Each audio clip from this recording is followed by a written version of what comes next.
查，透过时间警示、手臂信号以及口令，逐步确认绳索、装备还有人员的状态。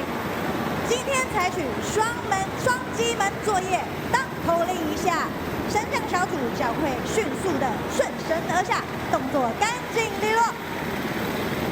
特战英雄，荣耀集结，黑鹰出神，神将骑兵。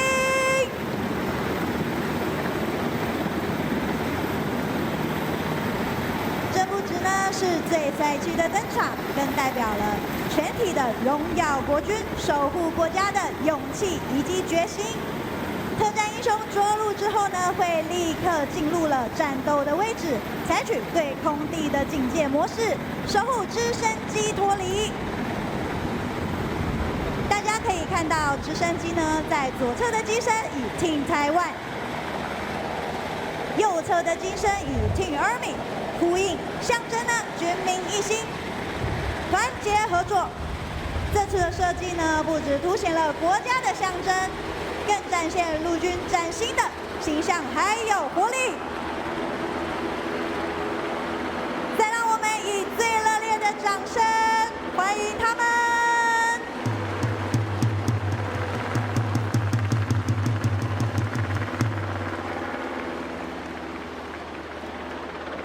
现在走向投手丘的是我们今天开球的神秘嘉宾，全员热烈掌声欢迎陆军特战指挥部指挥官苑少将。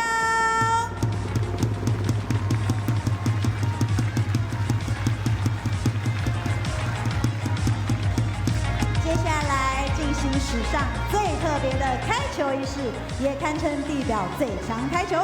邀请到无人机训练中心，展现现代化陆军的新兴战力。现在教官操作6轴无人机，将运用的投掷功能呢投送到我们指挥官的手上。这个功能呢，也代表无人机在必要的时刻，可以在空中投放致命的武器，摧毁敌军。现在无人机已经飞到指挥官的上空。准备投掷。